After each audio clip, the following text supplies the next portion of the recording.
चलिए welcome back to my YouTube channel.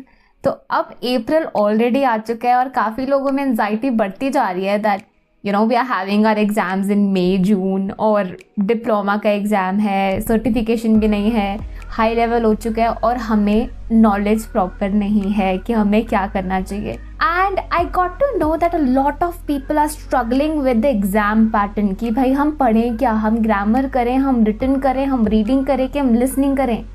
तो अब आज इसके बारे में बात कर लेते हैं, लेकिन ये वीडियो स्पेसिफिकली डिप्लोमा के लिए है जो कि मैं पेपर 1 क्लियर करूँगी।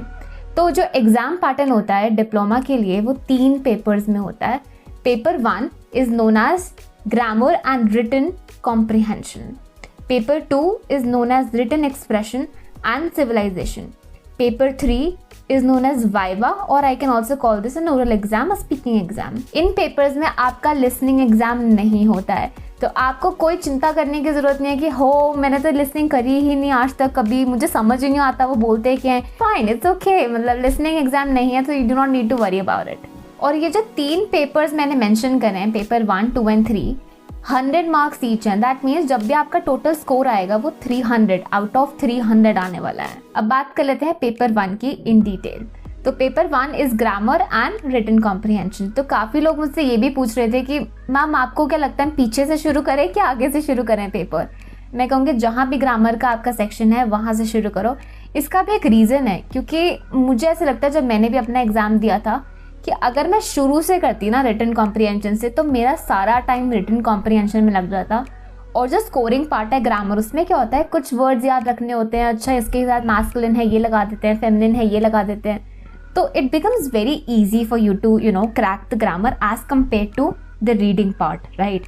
जहाँ पे आप पढ़ रहे हो, दोबारा पढ़ रहे हो, क्वेश्चन आंसर कर रहे हो, तो बहुत टाइम लगता है उस चीज़ में। रीडिंग की भी कुछ स्ट्रैटेजीज होती हैं जो मैं भी शेयर करती हूँ आपके साथ। सबसे पहले बात कर लेते हैं ग्रामर की। तो ग्रामर में भी कुछ टॉपिक्स ऐसे होते हैं जो रेपिटेटिवली आते हैं, राइट। ऐसा होता है कि टीचर्स के दिमाग में ना कुछ क्वेश्चन फिक्स होते हैं कि अच्छा ये क्वेश्चन इसमें से देंगे, अच्छा ये ग्रामेटिकल टॉपिक तो बहुत इंपॉर्टेंट है। तो मैं वो सारे ग्रामेटिकल टॉपिक्स मेंशन करूंगी जो मैंने देखे हैं कि काफ़ी साल से रिपीट होते आ रहे हैं। सबसे पहले टॉपिक आता है थ्रोनो। आई वुड से थ्रोनो is the most important topic if I actually talk about diploma. थ्रोनो भी बहुत टाइप्स के होते हैं। थ्रोनो इज नॉट स्पेसिफिकली जस्ट थ्रोनो। Yes, there exists a prono, but prono relative, prono interrogative, prono demonstrative, prono possessive. We have a lot of pronos. I might be skipping a lot of them already, but ये ऐसा topic है जो आपको ज़रूर करना चाहिए। अब आपके सामने एक एक्सरसाइज है which is prono interrogative. Now you'll get an idea of अच्छा ऐसे ब्लैंक्स आ सकते हैं, हमें ऐसे करना है। Plus I would also say you do not have to write complete sentences, you do not have to write the complete paragraphs at all. आपको सिर्फ एक नंबर लिखना है and then you need to write down the answer. Time waste करने की ज़रूरत नहीं है कि अच्छा हम ना पूरा लिख लेते हैं, हमें समझ तो आ नहीं रहा, हमारे पास बहुत टाइम है। नहीं लिखने की ज़रूरत, उसके एक्स्ट्रा मार्क्स नहीं मिलने वाले आपको। अब आप स्क्रीन पे देख सकते हैं pronoun demonstrative. Pause the video, take a screenshot for your future reference. Now on the screen you can see pronoun possessive. This is something which is considered to be pretty important because I have seen this topic being repeated a lot of times. And then if I talk about it, you have prono relative. तो ये बहुत ही easy topic है which is also scoring at the same point of time. मैंने हर sample paper में तो repeat होते नहीं देखे हैं, बट जो 2 वाले क्वेश्चन होते हैं where the teacher is forced कि नहीं यार हम ना स्टूडेंट्स को कंफ्यूज करें चीज़ों में, and that is how they give prono relative because you get your don in that stuff. And then if I go ahead and talk about stuff, you would have active and passive. This is very important, very very important. I'm mentioning again, इसको छोड़ के कभी मत जाना, क्योंकि कई बार लोग करते हैं कि यार चल छोड़, समझ तो आने रहा, चल निकल, तो नहीं। Passive, active and passive is something which is considered to be essential for your diploma exam. अच्छा, काफ़ी बार ये भी होता है कि स्टूडेंट्स कंफ्यूज हो जाते हैं कि पासे कंपोजे करें कि एम्पार्फे करें, फिर उसका पार्फे की तो हम बाद में बात करेंगे। तो जो पासे कंपोजे और एम्पार्फे है वो आप सर्टिफिकेशन में ऑलरेडी कर चुके हैं और डिप्लोमा में चांसेस हैं कि वो प्लस के पार्फे के साथ आ जाए। बट मैंने ये भी देखा है कि काफ़ी सैम्पल पेपर्स में, I won't say sample paper, past year papers में मैंने ये भी देखा है कि वो साथ में आए हैं, पासे कंपोजे वर्सेस एम पार्फे, क्योंकि टीचर्स को पता है कि हम प्लस को पार्फे क्या ही दें, मतलब पासे कंपोजे एम पार्फे क्लियर हो जाए इस लेवल पे, दैट इज गुड इनफ। अभी मैंने प्रोनो की बात करी थी, लेकिन मैंने COD, COY, ओ और ई मेंशन नहीं करा, और ये आपको भी पता है कि ये कितना इंपॉर्टेंट है। एक टॉपिक है which is double pronoun, even that is important. तो you need to very well understand कि क्या कॉन्सेप्ट है, what is the difference between COD and COY। जो COD होता है where the object is directly placed, but COI में क्या होता है, एक प्रेपोजिशन आ जाता है बीच में। The moment you understand the usage of preposition in COI, you will be able to master COD and COI। तो ओ और ई का तो अलग ही लॉजिक चलता है। खैर, refer a grammar book.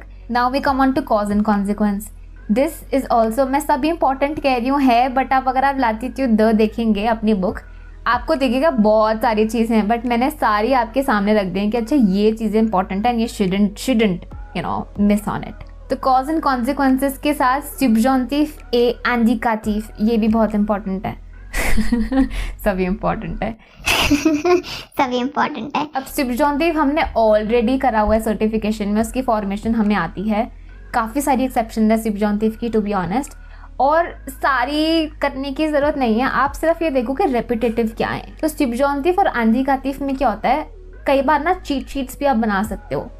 I am not saying cheating करो ऑब्वियसली, बट सब्जॉन्टिव में क्या होता है, you have cheat sheets of कि अच्छा ये एक्सप्रेशंस हैं जो रिपीट होते हैं, और ये एक्सप्रेशंस हैं जो एंटिकाटिव में रिपीट होते हैं। I am also gonna link out a PDF file in the description box so that you can find subjunctive and indicative. वो बहुत सही PDF है, even I referred that PDF, क्योंकि एक क्लासिफिकेशन मिल जाती है ना। कई बार लोग कहते हैं कि अच्छा ये एंटिकाटिव के साथ भी यूज़ हो सकता है, अच्छा सब्जॉन्टिव के साथ भी यूज़ हो सकता है, बिल्कुल हो सकता है। यू नीड टू अंडरस्टैंड कि जहाँ पे डाउट आता है दैट कम्स डाउन टू सब्जॉन्टिव, और जहाँ पे भी एक श्योरिटी है, थोड़ी रियलिटी है, that comes down to the एंटिकाटिव। That's the basic differentiation between subjunctive and एंटिकाटिव। There are lot of clause. I am not mentioning everything. Do not take the things to be अच्छा doubt, अच्छा subjunctive, नहीं, मतलब काफ़ी सारे clause होते हैं। Read it well and then solve out the things. Grammar questions ना मुश्किल बिल्कुल भी नहीं होते, they are not difficult.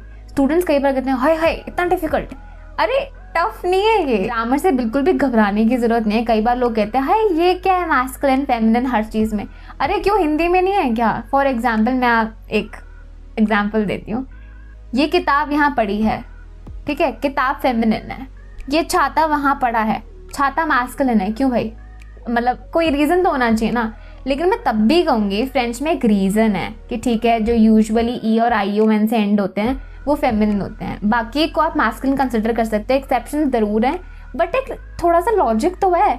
अब इसमें हिंदी में क्या लॉजिक है? कुछ है तो वो भी हमने एक्सेप्ट करी ना। So you need to accept the exceptions like it is. तो ये ग्रामर की बात होगी। अब बात करते हैं कॉम्प्रिहेंशन की। कॉम्प्रिहेंशन में मैंने जैसे कि बताया कि आपके पास एक पैसेज आएगा, आपको उसको पढ़ना है, कुछ चीज़ें समझ में नहीं आएंगी, and is completely normal, is completely okay, क्योंकि ये नई लैंग्वेज आपके लिए। इवन अगर हम हिंदी पढ़ रहे हैं, इंग्लिश पढ़ रहे हैं, हमें सब कुछ समझ नहीं आ सकता। कुछ वोकैबुलरी ऐसी होती है जहाँ हमें लगता है यार ये क्या है, हाईलाइट कर देते हैं, डिक्शनरी में ढूंढते हैं या ऑनलाइन जाते हैं। But there is a thing called understanding the context. अगर आप आगे पीछे की लाइन पढ़ रहे हैं, आप ये भी समझ पाते हैं कि अच्छा इसका क्या मतलब हो सकता है। ज़रूरी नहीं है कि वो ठीक होगा, लेकिन एक अंदाज़ा लग जाता है, एक आइडिया लग जाता है। प्लस जब भी आप पैसेज पढ़ते हैं, कई बार लोग क्या करते हैं, पैसेज पढ़ लिया, फिर क्वेश्चन पढ़ते हैं, फिर पैसेज पढ़ते हैं, फिर आंसर करते हैं, फिर पैसेज पढ़ते हैं, वेरीफाई करते हैं। अरे ये बहुत लंबा नहीं हो गया? तो what I suggest you is that you have to quick read. Now what is this quick read? एक बार पैसेज पढ़ लो, ज़रूरी नहीं है कि word to word, line to line समझना है। सिर्फ ये देखो कि कौन सी चीज़ कहाँ लिखी है, ठीक है। फिर आप क्वेश्चंस पढ़ो। जब आपने क्वेश्चंस पढ़े, आपको समझ में आया अच्छा ये नाम ना यहाँ मेंशन था, अच्छा ये वाला जो ईयर मेंशन है ना वो ये था, तो you have an idea of things, right? And the moment you read questions, you know what to do. Towards the end, you need to keep a revision time ताकि आपको समझ में आ जाए अच्छा ये व्रे नहीं, ये फो था। Now, the first type of questions in the reading comprehension is the व्रे, four and justify। जो व्रे फो वाले questions होते हैं वो justification के साथ आते हैं। व्रे means true, four means false and justification of stuff।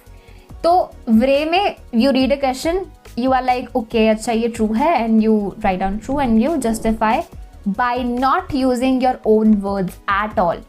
कभी भी अपने वर्ड्स में इसको जस्टिफाई मत करना। जब भी जस्टिफाई के क्वेश्चंस आते हैं वो लिख के भी देते हैं, I am gonna highlight it on the screen as well, you have to copy it out. You do not have to write in your own words. Next type of questions आता है one word और some word questions. What is one word and some word? जिसमें आपको एक blank दिया होता है. You have to find that word from the text, from the passage that you read, and you have to fit in there. जो sentences आपको given होंगे that is not there in the passage. That are the independent sentences which has no relation to the passage. लेकिन आपको एक word निकालना है passage से जो एग्जैक्टली सूटेबल है उस स्पेसिफिक ब्लैंक के साथ, और वो सेंटेंस उस वर्ड के ऐड होने के बाद सेंस बना रहा है. काफी सारे वर्ड्स होते हैं और काफी सारी चीजें समझनी होती है, इसके लिए वो क्या चेक कर रहे हैं आपकी सेंटेंस फॉर्मेशन. अच्छा, the third type of questions become the question which have the word रिस्पोंडे. अब रिस्पोंडे में क्या होता है that you have to respond back to certain questions. वो आपसे कुछ क्वेश्चंस पूछेंगे, you have to find it out from the passage and you have to write it down there.